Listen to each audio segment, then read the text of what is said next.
Wesh, mes frères garçons, comment ça va? Alors, est-ce que j'ai reçu un maléfice? Ou plutôt un bon maléfice? Mais en ce moment, toutes les vidéos que je fais de type horreur sur vos histoires d'horreur qui vous sont arrivées, vous les surkiffez. Et rien qu'à voir les chiffres et avoir tous vos commentaires, moi ça me fait beaucoup trop plaisir. Donc évidemment, je vous sors une partie 4 des histoires d'horreur qui sont arrivées à vous, mes abonnés. Et cette fois encore, vraiment, j'ai reçu des trucs... Je vous l'ai déjà dit dans l'épisode précédent, mais si j'arrête cette série, c'est juste, pourquoi? Parce que je ne peux plus dormir, parce que j'ai beaucoup trop peur. Il vous arrive des trucs de malades mentaux. C'est-à-dire que moi, je suis là, le truc le plus fou qui m'arrive dans ma journée, c'est quand il y a le facteur qui sonne et que j'ai oublié que j'avais un colis, du coup je flippe parce que je sais pas qui sonne à ma porte. Mais voilà, c'est le truc le plus fou. Vous vous faites ligoter, vous vous faites kidnapper, c'est un truc de malade. Mais voilà, si tu as une histoire d'horreur qui t'est arrivée ou même paranormale, n'hésite pas à me l'envoyer sur mon Instagram qui s'affiche juste ici. Voilà, donc j'ai reçu là pour cette vidéo depuis la dernière, encore une fois une centaine de threads d'horreur, vous êtes des grands malades. Et j'en ai sélectionné seulement 2 cette fois, mais ils sont vraiment terribles, vous allez voir.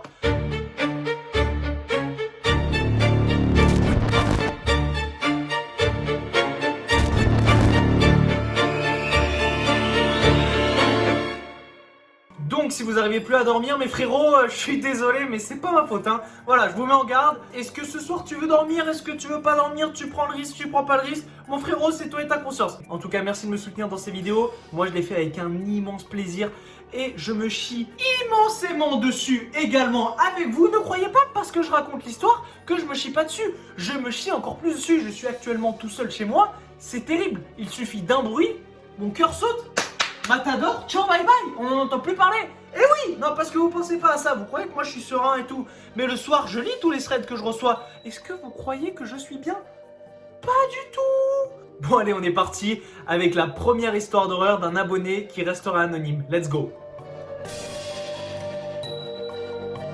Cette histoire d'horreur qui est arrivée à un abonné m'a été envoyée de partout parce que cet abonné l'a partagée avec une page Instagram qui l'a mise en story et qui a beaucoup tourné parce que cette histoire est beaucoup trop terrible. Donc c'est pour vous dire à quel point le truc qui lui est arrivé est terrible. Bref, j'en dis pas plus et on est parti tout de suite avec l'histoire d'un abonné qui souhaite quand même rester anonyme, que l'on appellera Anthony. Anthony nous explique qu'il a 17 ans au moment de cette histoire et que ses parents sont partis en voyage de noces juste après leur mariage. À 17 ans, il est plutôt autonome, ce qui est totalement normal à 17 ans. On peut très bien se faire des petites pâtes, du coco, les petites coquillettes au jambon, la base avec du petit ketchup, pépita, voilà, petit Netflix et au lit, au calme.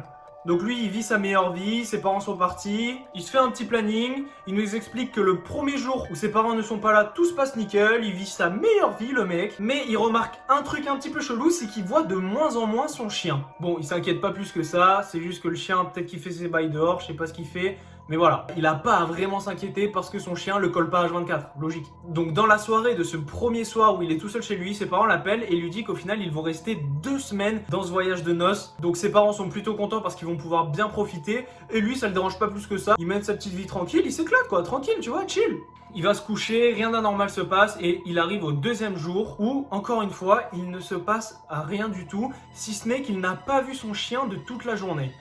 Donc là, il se dit, c'est bizarre, je le vois de moins en moins, puis aujourd'hui, je le vois pas du tout, qu'est-ce qu'il fout? Mais bon, pas de quoi non plus s'alarmer. Le 3e jour, Anthony nous explique que c'est le jour où il va à l'école, donc à 6h30, il se lève, il prend son bus, il fait sa petite journée de cours tranquille, un petit peu relou, toi-même tu sais, se lever à 6h30 pour aller en cours, c'est jamais un immense plaisir. Tout ça pour dire qu'au moment où il se réveille à 6h30 du matin, il ne retrouve pas son téléphone à côté de sa table de nuit, là où il l'avait mis à charger, mais sur le canapé. Il était pourtant certain d'avoir mis son téléphone à charger, ce qui est logique, quand tu vas te coucher, tu mets souvent ton tel à charger, comme ça le lendemain, t'as plein de batterie, t'es au calme. Mais là, ce réflexe qu'il avait tous les soirs de mettre son téléphone à charger, le lendemain matin il se réveille, plus de téléphone, il est sur le canapé au lieu d'être sur sa table de nuit. Est-ce que quelqu'un l'a bougé? Anthony essaye de relativiser et se dit qu'il l'a peut-être oublié sur le canapé, même si ça lui paraît vraiment bizarre. Mais bon, il essaye de relativiser et va en cours, il étudie toute la journée et revient à 17h30 chez lui. Au moment où il arrive chez lui, il remarque un autre truc bizarre, sa porte d'entrée n'est pas fermée à clé, elle est ouverte. Mais bon, il essaye tout de même de relativiser, mais au moment où il ouvre la porte, il observe le sol et voit qu'il y a plein de terre sur le sol. Alors pourquoi il y a plein de terre sur le sol ? Il s'est pas tapé son meilleur jardinage à 3h du mat, donc il comprend pas pourquoi il y a plein de terre sur le sol. Mais bon, encore une fois, Anthony, il est rationnel, il essaie de relativiser et se dit que c'est peut-être son chien, qui allait déterrer un truc, qui a joué dans la maison avec. Bref, il passe outre. Mais bon, il se dit quand même que ça fait beaucoup d'oubli pour une seule journée. Et là, encore une fois, Anthony relativise en se disant qu'il avait peut-être la tête ailleurs, vu qu'il n'a pas l'habitude d'être tout seul et de gérer plein de trucs en même temps concernant la maison, vu que c'est ses parents qui font ces choses-là normalement. Du coup, il remet ça du fait qu'il n'a pas l'habitude de gérer la maison tout seul. Bonne ou mauvaise idée? C'est ce qu'on va voir. Donc Anthony s'empresse de tout nettoyer et puis ensuite, il va prendre sa douche. Et au moment où il est dans sa douche, il entend son chien aboyer. Mais il nous explique que son chien n'aboie jamais, sauf quand il y a des gens devant chez lui. Donc Anthony sort au plus vite de la douche pour aller voir ce qui se passe. Et là, il retrouve son chien totalement apeuré, effrayé. Il nous dit qu'il n'a jamais vu son chien dans cet état-là. Mais encore une fois, Anthony relativise et se dit que ça peut seulement être quelqu'un qui est passé devant chez lui et son chien a pris peur pour pas grand-chose. Donc encore une fois, il fait comme si de rien n'était. Il nous explique qu'après ça, il se pose devant une petite vidéo YouTube au calme avant de s'endormir devant son téléphone. Le lendemain matin, quand il se réveille, son tel n'est pas sur sa table de nuit. Il n'est pas sur le canapé, il n'est pas à l'étage, mais il est bel et bien en bas. Il était en bas alors que Anthony nous rappelle qu'il s'est endormi devant la vidéo. Donc c'est impossible que son tel ait bougé tout seul vu qu'il s'est endormi en face de son tel. Donc comment son tel a pu disparaître et se retrouver en bas d'un seul coup? Bref, on arrive au 3e jour où Anthony mène sa petite vie tout seul sans ses parents. Il y prêta pas plus que sa attention et partit en cours. En vérifiant bien cette fois qu'il a bien fermé à clé sa porte d'entrée pour ne pas arriver et que sa porte d'entrée soit encore une fois ouverte, comme ce qui s'est passé la veille. Il a même vérifié 2 fois. À 15h, il rentre des cours, épuisé, il arrive chez lui et là, sa porte est ouverte. Alors qu'il était persuadé de l'avoir fermée à double tour et cela après avoir vérifié 2 fois. Elle est même plus qu'ouverte, elle est entrouverte. Comme si quelqu'un ou quelque chose l'avait ouvert et était passé et ne l'avait pas refermé. Là, Anthony, c'est trop, il commence vraiment à s'inquiéter. Il se dit qu'il peut pas oublier autant de choses en 3 jours. Là, c'est n'importe quoi. À quel moment il oublie de fermer la porte à clé 2 jours d'affilée alors qu'il vérifie bien. À quel moment son téléphone, il disparaît alors qu'il s'endort devant. Au moment où il arrive dans sa maison, il voit son chien assis devant le garage.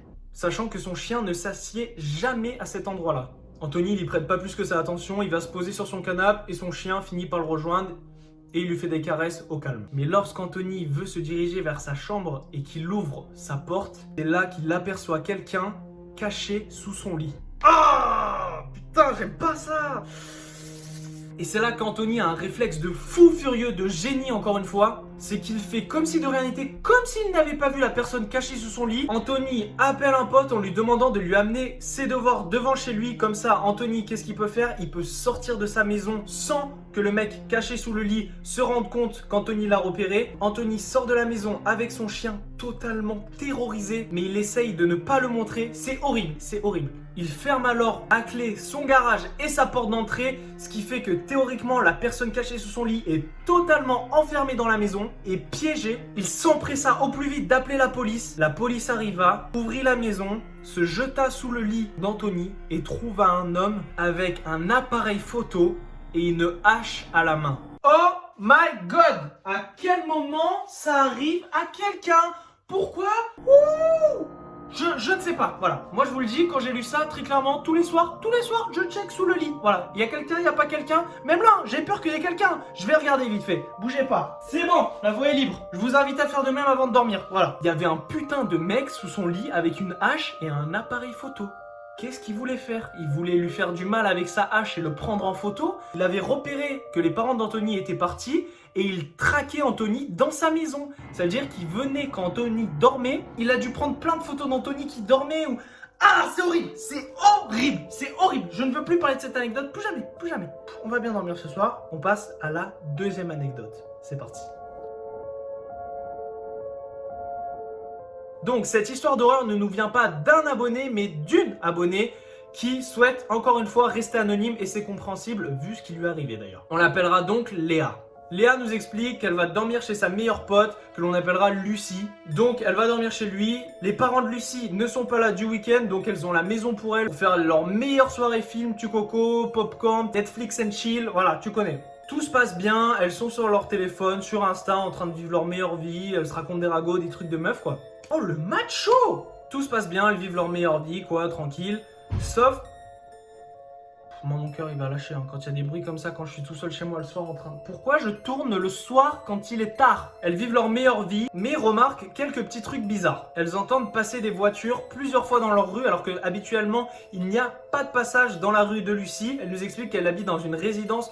Donc déjà, c'est difficile de rentrer. Et quand il y a des gens, ils partent la journée, ils reviennent le soir, mais en pleine nuit, ils s'amusent pas à faire des allers-retours. Et en plus de ça, Lucie regarde par la fenêtre et voit que c'est une camionnette blanche. Or, Lucie explique à Léa que cette camionnette blanche fait des allers-retours devant chez elle depuis une semaine et elle ne sait pas pourquoi. Elle n'en a pas parlé à ses parents ne s'en sont pas rendus compte parce que Lucie nous explique que sa fenêtre donne sur la rue, contrairement à celle de ses parents. Donc Lucie sait très bien qu'il y a une camionnette blanche qui fait des allers-retours dans sa résidence depuis une semaine, mais elle ne sait pas pourquoi et elle n'ose pas en parler. Encore une fois, elle n'en parle à personne et c'est la pire chose. À chaque fois qu'il y a des histoires d'horreur, personne n'en parle. Parlez-en à vos proches si vous arrive des trucs chelous. Vraiment, ça peut vous sauver la vie, vraiment. À ce moment-là, Lucie et Léa entendent à l'extérieur une voix grave chanter une sorte de berceuse, une sorte de musique classique. Elles ne savent pas ce que c'est, mais elles entendent ça et ça dure une vingtaine de secondes et ça s'arrête et ça ne recommencera plus de la soirée.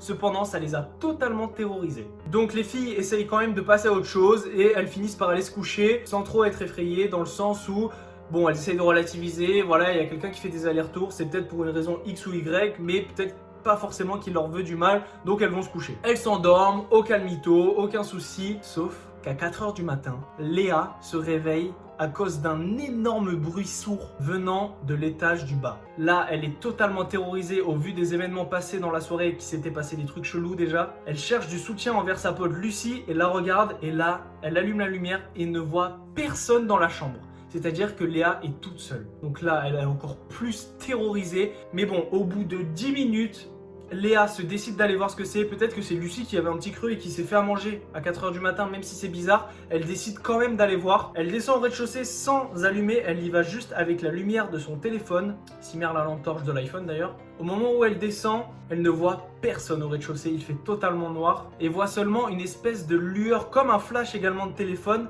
venant du sous-sol. Oh là là, c'est terrible. Donc Léa se décide tout de même d'aller voir ce qui se passe au sous-sol en éteignant son flash. Et là, grâce au flash présent dans le sous-sol, elle voit sa pote Lucie affalée sur le sol, qui ne bouge plus, qui ne parle pas, qui ne fait rien, comme si elle était endormie et avec quelqu'un, une silhouette d'un homme qui l'éclaire. Oh my god! Oh, bon, moi déjà là, pouf, allez, balle dans la tête. Ciao, bye bye. Moi, je suis out. Mon cœur a lâché déjà. Bref. Mais là, Léa, qu'est-ce qu'elle fait? Encore une fois, un réflexe de génie. Mes abonnés sont beaucoup trop intelligents pour moi. Elle fait comme si de rien n'était et sort de la maison et va toquer au plus vite chez les voisins et en même temps appelle la police. Au moment où elle va toquer chez les voisins de Lucie, un jeune couple de 25 ans. Et là, elle a une immense chance parce qu'elle voit que c'est allumé et ses voisins étaient, je ne sais pas pour quelle raison, mais ils étaient réveillés. Donc elle toque le plus fort qu'elle peut juste après avoir appelé la police. Et là, le voisin ouvre la porte. Léa lui explique l'histoire. Et là, le voisin, c'est un truc de ouf. Je sais pas ce qu'il lui a pris dans sa tête. Il trace au sous-sol de Lucie pour aller voir ce qui se passe. Au moment où il trace, en même temps, il crie « Qu'est-ce qui se passe ?» pour faire du bruit et réveiller le quartier pour que tout le monde soit au courant. Il essaye de faire prendre conscience à la résidence qu'il y a quelque chose qui se passe et qui est pas normal en fait. Au moment où il descend dans le sous-sol, déjà il faut avoir des balls mon pote. Ce mec c'est un héros, il a des balls comme ça. Il descend dans le sous-sol et aperçoit Lucie avec un éclairage braqué sur elle, ligotée et totalement encore une fois endormie, avec cette fois une espèce de serviette dans la bouche afin qu'elle ne puisse pas crier et pas faire de bruit. Il descend et cherche voir s'il y a une autre personne qui a fait ça à Lucie en fait, et là il ne voit strictement personne. Et donc la femme de ce fameux voisin descend avec Léa pour voir ce qui se passe et il réveille Lucie. Lucie reprend connaissance mais ne sait pas ce qui s'est passé. Et au même moment où Lucie reprend connaissance, ils entendent un moteur démarrer. Et là, c'était cette putain de camionnette blanche qui s'en va à toute allure. En effet, après certains témoignages des voisins, ils disent avoir vu cette camionnette blanche quitter la résidence vers 4 h du matin. Donc l'heure où tout ça est arrivé. Donc voilà, un mec, un malade mental s'est attaqué à deux jeunes filles de 15 ans. Je ne sais pas pourquoi il en a ligoté une et l'a probablement droguée pour qu'elle s'endorme. Moi, personnellement, la première histoire m'a totalement terrorisé. Je vous laisse me dire en commentaire, ça m'intéresse réellement, quelle histoire vous a terrorisé le plus entre la 1 et la 2.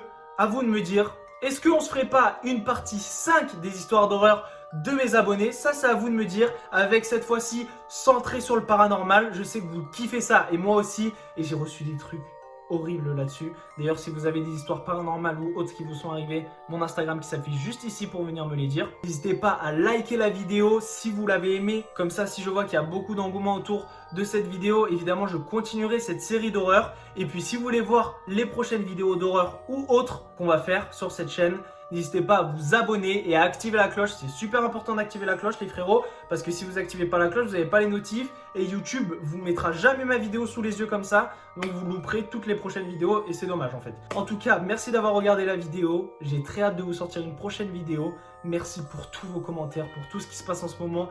Tout ce qui se passe en ce moment dans ma vie, c'est que grâce à vous, grâce au French Garçon Gang. Je vous kiffe plus que tout. Merci pour tout. C'était Matador. Ciao!